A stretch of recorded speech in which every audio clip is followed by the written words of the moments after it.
The observation deck of the Celestial Spire shook as Princess Aliana's fist connected with the reinforced plasma barrier. 16 suitors from across the Galactic Coalition had arrived that morning. By midday, 14 had fled in terror, and the remaining 2 were being escorted to the medical bay with minor injuries. Your Highness, perhaps a calming meditation session, the royal advisor began, his crystalline form dimming nervously. Get out. Aliana's voice resonated with the harmonic frequency unique to her species.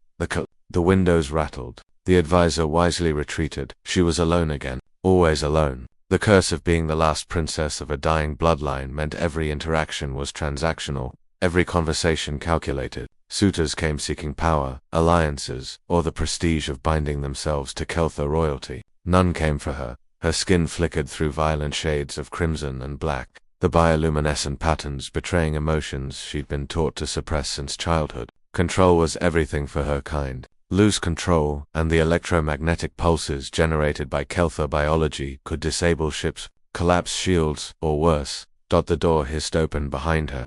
I said get. She spun, energy crackling between her fingers. A human stood there, not in courtly attire or diplomatic robes, but in a grease-stained mechanic's jumpsuit. He held a toolbox in one hand and what appeared to be a half-eaten sandwich in the other.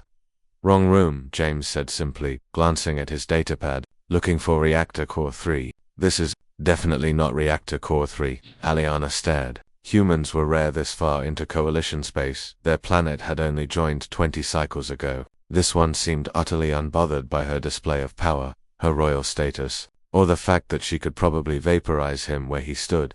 You need to leave, she said, her voice still carrying that dangerous harmonic edge. Yet, I got that.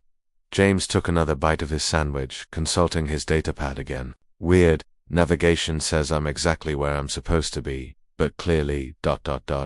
He looked up at her properly for the first time. Rough day. Something inside Aliana snapped. The energy she'd been containing exploded outward in a pulse that would have sent any other species scrambling. The lights flickered, equipment sparked. James's datapad went dark. He looked at it, sighed, and set down his toolbox. Then he did something no one in Aliana's entire life had ever done. He walked toward her, not away. Not retreating to a safe distance, toward. Hey, James said softly. I don't know what you're dealing with, but I recognize that kind of anger. That's not I'm mad at something anger. That's everything is too much and I don't know how to make it stop anger. Aliana's bioluminescent patterns flickered in confusion. You should be running. Probably, he admitted. But I grew up with 3 sisters who all went through rough patches. I learned something important. Sometimes people don't need space. Sometimes they need someone to stay. Another pulse of energy rippled from her, weaker this time. James stood firm. I'm dangerous, she whispered. I could kill you by accident. You could, James agreed. But you won't. You've been holding back this whole time. I can see it in the way you're standing, like you're carrying the weight of a moon on your shoulders, trying not to let it crush anyone else. Tears a universal constant. Aliana had learned it began streaming down her face. Her skin shifted to deep purple, the Kelthar color of grief. James opened his arms. Come here. It was absurd, ridiculous. He was a mechanic who'd wandered into the wrong room. She was royalty, raised in isolation and protocol. Every instinct told her to maintain distance, preserve dignity, uphold the image of Kelthar's strength. Instead, she collapsed into his arms. The embrace was awkward at first. James was shorter than most species who'd attempted courtship with her, but his arms were solid, steady, and completely unafraid. He didn't flinch when her electromagnetic field made his hair stand on end. He just held her while she shook. It's okay, he murmured. Let it out. Stars know you've probably been holding it in forever. And she did. Cycles of pressure, of performing, of being the perfect princess for a dying race, it all poured out. Her bioluminescent patterns cycled through every color in the emotional spectrum. Energy crackled around them both. James just adjusted his stance and held on tighter.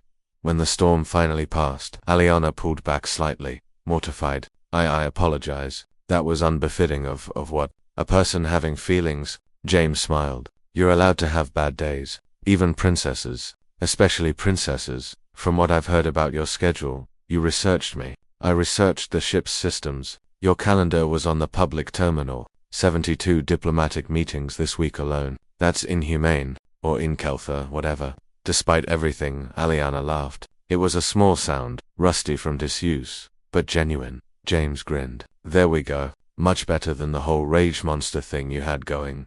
I terrified you, Aliana said, searching his face for hidden fear. Nah, startled, maybe. But humans have this thing about fear. We get curious about what scares us. Plus, I've worked on reactor cores that could slag a continent. You're powerful, sure, but power doesn't automatically mean danger. Intent does. And your intent was never to hurt anyone. He picked up his toolbox. Now, I actually do need to find reactor core 3 before the chief engineer has her own rage moment. But, ... He pulled out a small device, fiddled with it until it hummed to life, despite the electromagnetic interference. My cum number, if you ever need someone to just ... Be there, no agenda, no politics. Just listening. Aliana took the device, her fingers brushing his. No shock of incompatibility, no revulsion, just warmth. What? She asked. Why would you offer this? James shrugged. Because everyone deserves at least one person who sees them as them instead of what they represent. And because you gave me the clearest wrong room signal in the galaxy, but I'm terrible with directions.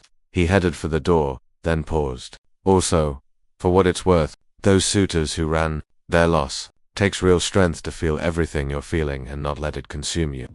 The door closed behind him, leaving Aliana alone in the observation deck. But for the first time in cycles, alone didn't feel quite so isolating. Her skin glowed soft blue, the Kelther color of hope,